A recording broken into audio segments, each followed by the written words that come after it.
ওকে, এখন আমরা AES অ্যালগরিদমের আরো বেশি ডিটেলস দেখব। সো আমরা বলছিলাম যে AES অ্যালগরিদমের ইনপুট হিসেবে কত বিট থাকে? 128 বিটের মেসেজ থাকে। ওকে, সো 128 বিটের যে মেসেজটা সেটাকে আমরা যে 8 বিট করে ভাগ করতে থাকি। সো 128 ডিভাইডেড বাই 8, দেখবেন ব্লক হবে 16টা। সো আপনি যদি B0 থেকে নামকরণ শুরু করেন B15, সো এরকম 16টা ব্লক আমরা পাবো। সো এই যে মেসেজটা পাইলাম আমরা, 16টা ব্লকের যে মেসেজটা, আমরা কি করবো, এটাকে একটা স্টেট ম্যাট্রিক্সে কনভার্ট করব। এটা হচ্ছে একটা স্টেট ম্যাট্রিক্স। ওকে, যেটা এটাকে বলা হয় একটা স্টেট ম্যাট্রিক্স। স্টেট ম্যাট্রিক্স আমরা কিভাবে তৈরি করলাম? এই যে 128 বিটের যে মেসেজটা ছিল, সেখানে কেমন মেসেজ ছিল? B0, B1, B15, যেখানে প্রত্যেকটা বিট 8 বিট রিপ্রেজেন্ট করে। 8 বিট 8 বিট, সো 16 ইন্টু 8 হবে 128। সো আমরা এটাকে কিভাবে সাজাবো? B0 কে এখানে দিব, B1 কে এখানে দিব, B2 কে এখানে দিব, B3 কে এখানে দিব। এভাবে কলাম ওয়াইজ আমরা একটা ম্যাট্রিক্স তৈরি করে ফেলবো। ঠিক আছে, সো এই যে ম্যাট্রিক্স, সেটাকে আমরা বলতেছি স্টেট ম্যাট্রিক্স। সো এটা একটা কনসেপ্ট। দেন কি এর সংখ্যার উপর ডিপেন্ড করে আমরা কয়টা রাউন্ড হবে এই অ্যালগরিদমে সেটা ডিপেন্ড করে, সেটা দেখতে পারতেছি এখানে।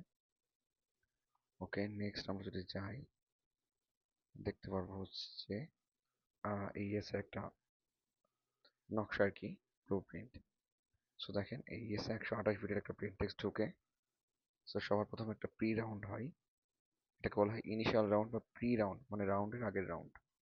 অ্যান্ড দেন মেইন রাউন্ড শুরু হয়। মেইন রাউন্ড শুরু হবে 128 বিটের জন্য কয়টা? 10টা রাউন্ড। ঠিক আছে, সো রাউন্ড 1, রাউন্ড 2, এভাবে টোটাল 10টা রাউন্ড হয়।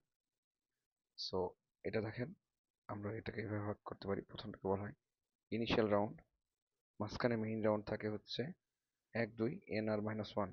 সো নাম্বার অফ রাউন্ড 128 বিটের ক্ষেত্রে, 128 বিট কি এর ক্ষেত্রে নাম্বার অফ রাউন্ড হচ্ছে 10টা। সো মেইন রাউন্ড হবে 1, 2, টোটাল 9টা। অ্যান্ড ফাইনাল রাউন্ড থাকবে লাস্টেরটা। ওকে, সো টোটাল রাউন্ড কয়টা হইতেছে? এখানে 10টা, একটা ইনিশিয়াল রাউন্ড, টোটাল রাউন্ড হবে 11টা। ঠিক আছে, সো এটা হচ্ছে AES অ্যালগরিদম। অ্যান্ড দেখেন প্রত্যেক রাউন্ডে একটা করে কি আসে। রাউন্ড 0তে আসে K0, তারপর আসবে K1, K2, KNR। ঠিক আছে, এখানে NR দ্বারা রিপ্রেজেন্ট করছে কারণ এটা ডিফারেন্ট ভ্যারি করতে পারে কি সাইজের উপর। ওকে, সো আমরা একটা ওভারঅল স্ট্রাকচার দেখবো। ওভারঅল স্ট্রাকচারটা হচ্ছে এরকম যে এটা কিভাবে জেনারেট হইতেছে সেটা ভাবার দরকার নেই। সো প্রথম রাউন্ডে K0 ইউজ হয়, দেখলামই তো প্রথম রাউন্ডে K0 ইউজ হয়। সো প্রথম রাউন্ডে K0 ইউজ হবে, সেকেন্ড রাউন্ড হবে K1, তারপরে সেকেন্ড রাউন্ড হবে K1, দেন K2, এভাবে বাড়তে থাকবে। সো দেখেন এখানে জিনিসটা এভাবে সুন্দর করে ব্যাখ্যা করা আছে। এটা হচ্ছে ইনিশিয়াল রাউন্ড, যেখানে আমার প্লেন টেক্সট ঢুকতেছে। ওকে, এন্ড এটা হচ্ছে আমার কি। এন্ড ইনিশিয়াল রাউন্ড শেষ হওয়ার পরে মেইন রাউন্ড শুরু হয়, এটা হচ্ছে রাউন্ড 1। সো রাউন্ড 1 এ দেখেন কি কি হয়? Sub bytes, shift row, mix column, add round কি, এই চারটা অপারেশন, এগুলো পরে দেখবো প্রত্যেকটা ডিটেলস। সো এটা রাউন্ড 1, এভাবে ডট ডট ডট ডট 9টা রাউন্ড যাবে, সেম জিনিস রিপিট হবে। এন্ড ফাইনালি একটা কি থাকে? Final round. সো ফাইনাল রাউন্ডে দেখেন একটা জিনিস মিসিং, সেটা হচ্ছে মিক্স কলাম অপারেশনটা মিসিং। ওকে, সো এরকম ভাবে এই অপারেশনগুলো পারফর্ম করলে আমরা প্লেন টেক্সট থেকে সাইফার টেক্সটে কনভার্ট করে ফেলতে পারবো।